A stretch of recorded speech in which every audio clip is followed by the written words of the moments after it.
Alright, welcome to Rickets Reef DIY sump roller. I have a feeling this isn't going to be one of my better DIY videos. It's kind of all over the place. But when you're constructing one of these things, a simple way to look at it, and then you can kind of just let your imagination run wild based on the system that you have and the space that you have, is that a sump roller, or a roller mat, whatever you want to call it, is made up of certain parts. So there's one part of the roller mat that holds the media in a certain place and in a certain way that forces the water to go into it. So for the most part, it's a box. Like there's some kind of box or container that has some kind of holding system for the roll to keep it in place, thereby forcing the water through it. Some boxes, some rollers have the intake into the box kind of oriented in a way that also spreads the water out over the media. Mine, I have just two elbows, so an elbow comes in and the water shoots against this wall and basically is pretty even with how it hits the media. The other thing is there might be some kind of platform to raise the media. In my case, I do have a platform. It's an egg crate platform that holds this media box, and the platform actually holds the media in the box. So some boxes will have cutouts in the like slots and stuff in the media holding box, and that will keep the media in the box so the water pressure doesn't push it through. This one, the stand, acts as a barrier so the media doesn't get pushed through by the water pressure. The next thing to consider is your roll holders. So some boxes have roll holders built into the box.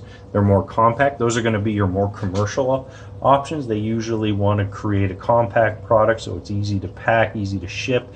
It's often an easy one-size-fits-all scenario, so they try and build those things compact and efficient. It's a good idea, especially if you have like CNC machines that can create specific acrylic parts to create a very perfect and robust piece of equipment.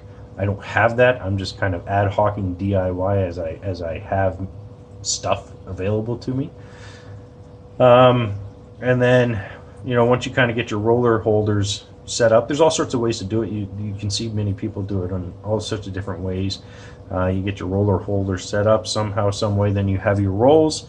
Usually it's some type of media, either some kind of filter paper or filter floss, long filter floss, or, you know, in this case, felt that's being used as a media to run water through to collect the particles, just like a filter sock. Mechanical filtration, and it rolls up onto those rollers. Some people will attach the media to the rollers with zip ties. Some people will cut a slot in the rollers to kind of tuck it in and then turn it. I'm using tape. So I've got duct tape holding it on the dirty side, and I've just got some Scotch tape holding it on the clean side. So if it ever gets to the end, there's not going to be a lot of tack on that side. So when this side pulls it, it'll be stronger, tighter, harder, and it will be able to just kind of pop off that side and pull it through if I'm ever not around to catch it. But I should be around to catch it, and then just pull it off and reset my next roll. And then, of course, if you want how you're going to turn your roll, you can either do it manually by hand, in which case you're going to want to consider having a locking system on your dirty side, especially so that the roll doesn't kind of fall back into the setup, into the media box, and then maybe clog up your returns. With a motor, with an engine, generally speaking, they've got to stop. So when there's no power being applied, you're not really able to turn the shaft. That's what's happening in this case with this motor. But otherwise, you know, you can either go automated or not automated. And then with automated, you can go with full automation, where there's a float switch or something. When the water in the box hits a certain level, the motor will turn on. There's two ways you can do that. You can actually put the float switch in line with the power supply, that when it gets to a certain point, then it will actually open up the circuit and let power go through, or in my case, you can connect that float switch to a controller like the reef-pi, and then when that switch is activated, then the reef-pi will activate the outlet that the motor is plugged into. So a couple of different ways to do the same thing using some kind of switch to activate your motor. All right, so let's take a closer look at the pieces and how they work, and get this thing kind of rolling.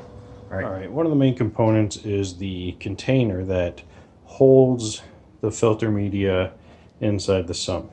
All of these rollers have a container of some sort to force the water through media. Some of them have slats on the side, bottom, side, all over the place. There's all sorts of ways you can do this. I'm doing it this way. This is a 11-quart IKEA food storage bin. I chopped the top off there. Let's see, because it just didn't fit. And then I put 4 holes and some 1/2-inch PVC with some, end caps cut in half to keep those PVC's pipes in, and then the media will roll through there. So that's what the kind of in-sump box looks like. Pretty simple. The next part that you need to consider for building one of these sump rollers is what's going to hold your rolls. So you're going to have a clean roll, and then you're going to have a dirty roll. In my aquarium under the sump, I'm using this. This is one side. This is going to hold my clean roll. Essentially, I'm just sliding this on. If you see here, that will go on the rim over the edge of my sump. And there's like a little baffle on there that this part will sit on.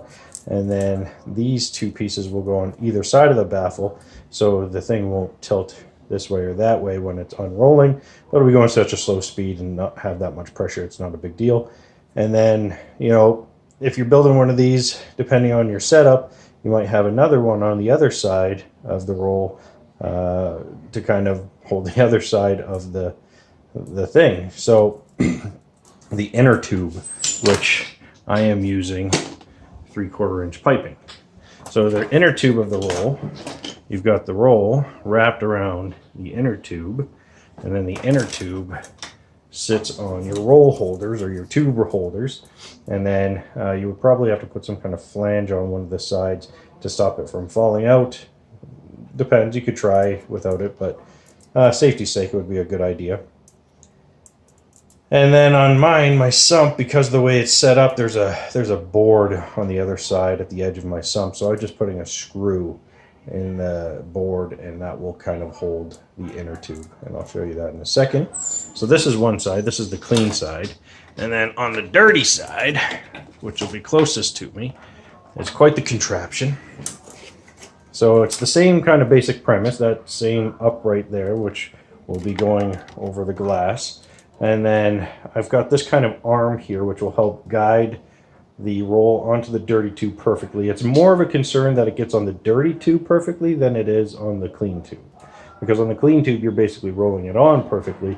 On the dirty tube, if you're doing it automatically, like I am, then you need to have the roll coming in, ideally at a perfect angle. So that's what this kind of arm will help do. It's nice and smooth on that side. It's sanded down, so the roll will come up here onto the tube here, and then it will be rolled by this 12-volt geared DC engine, which is in this plastic cup I had holding pens and pencils on my desk here. It's been sitting there for years. Actually, I think it was like 12 years ago I was looking at it going, I'm going to do something with this. This is going to be part of a project one day. And here it is, 12 years later. It is holding this motor, keeping it from being splashed. I might put a little duct tape on this end just to make sure no water gets in that way. But it's screwed on with nylon screws or nylon bolts. And then I have a union here, so when it's time to take off the dirty roll, I just unscrew the union, pop it out, and take it to the washer, and then I'll have another one built. Now this is too long, I have to cut it down. I'll have another one built to put in its place for the next one, or I might just unroll it and then pop it right back on. I could just pull the roll right off of it. So we'll kind of figure that out as I go, as I test it out and try it. Over here is a little brace. This will just hold the weight of the motor because the motor's kind of heavy. And then I've got it going into an end cap. All I did was drill a hole in the end cap and kind of heat up the end of the motor dowel thing, the motor shaft, with the blowtorch there, and pushed it through because there's a flat end on the shaft and that turns it. So I'll put this all together on the sump and show you what it looks like. But yeah, part one is what goes in the tank to hold your filter media. Part two is what holds your rolls. As you can see, the disaster mess has moved out here. Anyway, I've got the brackets on. So there's the one bracket for the clean roll in the back, and then there's the screw, so the tube will go on there to there. I'll show you it assembled in a second. And here is the powered bracket here. I can still get the cup from my thing out over this way, so that's easy enough. Yeah, so it's not going anywhere. If I mentioned, there's a baffle there that it kind of sits on for support right there, and then it's got the two kind of legs holding it so it doesn't go either way. And then I've got this here to support the back of here so the weight of the motor doesn't come down. All I do is put one end of the tube there, screw it in, and then there'll be a float switch in here, which I'll set up in a second. And when the water gets high, because the media gets clogged, then the float switch will activate this little doohickey here. So yeah, hopefully it all works. It'll be governed by the Raspberry Pi, the reef-pi, just like an auto top-off, and it should be fine. The nice thing about this setup is the box for the media is actually in the sump system.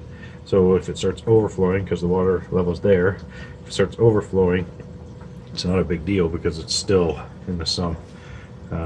The other thing that's nice about this is it's quiet. It's much quieter than those filter socks. I was always getting a waterfall sound with the filter socks, and now I hear barely nothing. So the only sound I've got of trickling water now is from the overflow, and that is very minimal now, but I've got it tweaked up a bit. So doing pretty good. Doing pretty good. I just fed the fish. There they are eating. Hello, fish. Yeah. I'm happy as can be. Eating their homemade tuna steak and shrimp with vitamin gumbo. Oh, there's the other two. And then there's other fish elsewhere kicking around. So anyway, next step.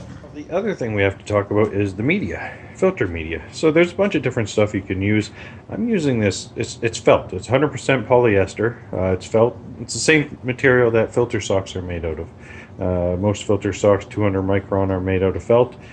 Same stuff. This is just plain, non-dyed felt from the fabric store. I got 3 meters by whatever wide it is, 52 I think, for $10. Yeah, $10. And so I've chopped it into these strips, and I put some duct tape on the end. I am going to get a sewing machine and put material at the end, but for now I don't have that, so I'm just for testing purposes I'm using duct tape. I've got no corals in there, so I don't think any of the tack will actually come off in the water. Should be fine. I'm just quickly running it through there and then up to the other pipe to get it all set up, and then after that it won't be in the water. The next ones I'm just going to sew a piece of material on there, just do it, fold it over for a part to tape to the actual piping. So yeah, that's all it is. Nice big long thing here that I'm going to reel around the tubes, and I'll show you what that looks like in a second. So there we've got the clean part of the roll up there sitting on its perch. I've got a little lip there that I took from one of those bushings, and I just tacked it on there so the pipe won't go out there. It's being stopped by that. It's not really a hard pull anyway, and then it comes down over top of that pipe, in through the other pipe, down under those. It took 2 seconds to thread this thing, like literally 2 seconds, just zip zap, which was nice and easy.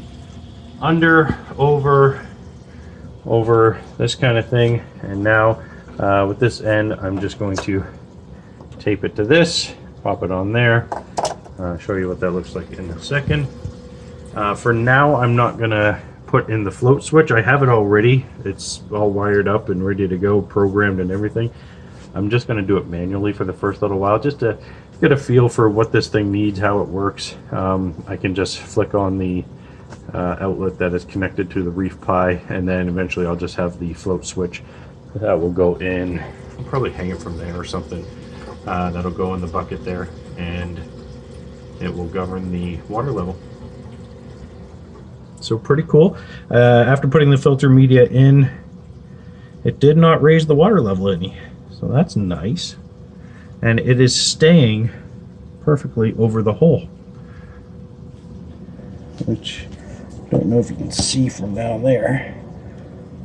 But yeah, no more filter socks. Man, I hate filter socks.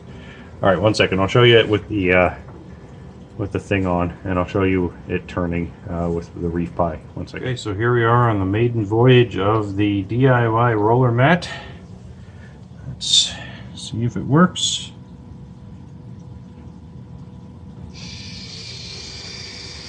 Rolling, rolling, rolling. Keep the mats a rolling. Nice. Perfect. Turn it off because I don't want to waste it. Yeah, so it works. I can actually reverse the polarity of this by switching these wires, these quick connects, if I ever need to, or I could just unscrew that and roll it back by hand. That's not a big deal. Yeah, so right on. Enough room there on either side that if it goes askew a little bit, not a big deal, and I don't think it'll be going fast enough for me not to notice, because I top off my ATO over there every single day, because I use a smaller container just for now, because I like to keep my ATO water fresh. I don't like it sitting there for so long. So yeah, that's how I roll with that, and that's how I roll with the auto roller. Very cool. It will be interesting to see how long one of these 10 feet, 10, 11 feet rolls last. If it's like my filter sock, I'll probably have to roll it. I'm estimating every 2 days. So, however long that takes, maybe 3 weeks to get through a roll, roughly. And then I have 5 rolls sitting ready. I can just switch it 10 seconds, throw one of these in the washing machine or whatever. I might even be able to rinse it out. We'll see. So yeah, so far it's working. Awesome. And then I'll do the float switch later on. DIY roller mat. Bye-bye filter socks. You suck. All right. So here we are. We're back 2 days later. And the water level in the internal box, the media holding box, is just cresting the top. So almost 2 days exactly from when I installed this roller, it's time to move it up. So we can take a look inside to see how dirty it is. Nice and dirty from all the gunk from the last few days. Again, there's the clean side. There's the flange holding it in. All of that good stuff. And let's see what it's a little dark on the sides. So some particles do get caught on the sides. I don't have cuttings or openings on the side to have water come out. I don't think I need to really right now. I'll test that out later. But what's also holding the media in its place is this egg crate platform. I didn't talk about that before. So there's an egg crate platform. There's the media holding box with the guide bars, and then it comes up to the rollers. So let's roll it up here. Got my children's sauce covered tablet here, which makes these buttons. All right, so it's rolling. It is moving the media up. The water level is dropping down. And I could probably stop it right there.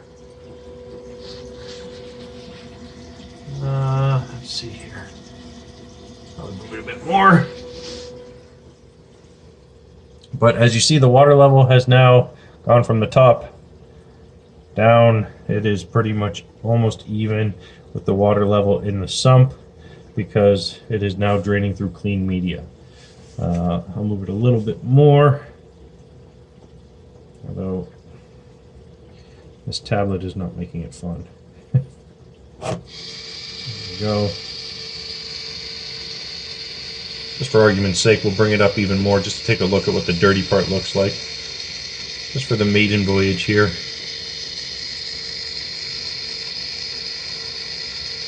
That is gross. So yeah, it is moving on this roller just fine. I see it's kind of tracking over a little bit to the side here.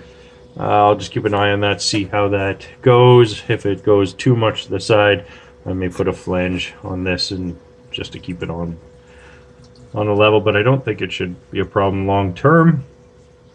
It'll probably just even out in its own spot. So that is about 8 inches of dirtiness. So if I calculate properly, a roll is 128 inches. So that gives me about somewhere around a month. One roll will last about a month of use, and then I would have to replace it. And that's all I have to do to make a change, is let that thing roll for a couple of seconds every couple of days, and done. Fresh clean roll, fresh clean filter. Don't have to take anything out and turn them inside out and rinse them off and realize that all the gunk just went from one side to the other like is the problem with filter socks. So that's pretty cool. Next thing will be to hook up the float switch to govern this so I don't have to do it myself, although that's not a real big issue. I may actually just keep doing this myself for a little while and then do the float switch eventually. No big rush there. I'm not going on vacation or anything anytime soon. But yeah, that works great. So pretty excited.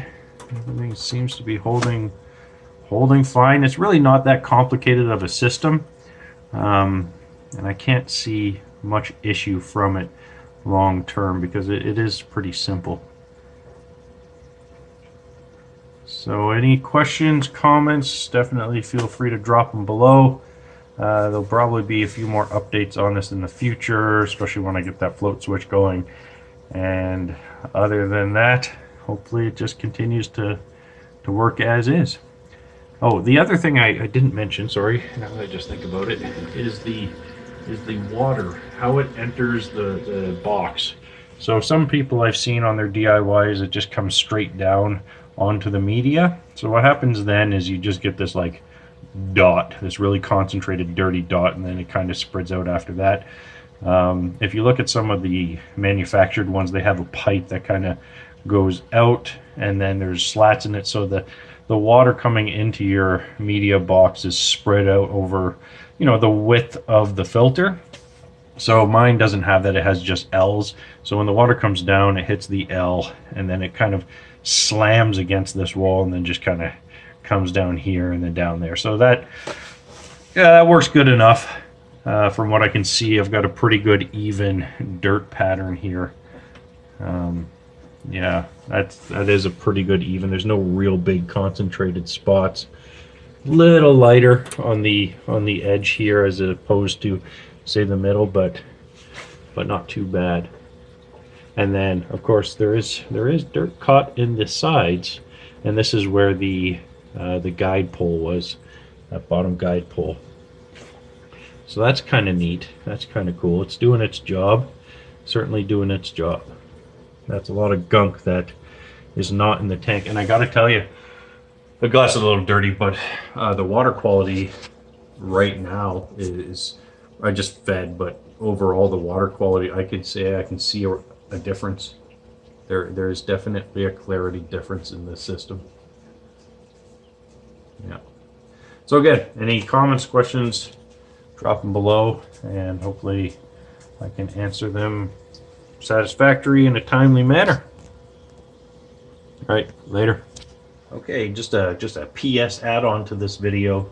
When I walked away, I noticed that because there's a bunch of water in that bucket, because it was at the top because it was clogged, and when I rolled up the clog to open, add clean media to open up the channel, all that water in that bucket then came into the system, which raised my water level. So my water level is generally at the top of that thermometer strip there. That's where my ATO and whatnot is governed by.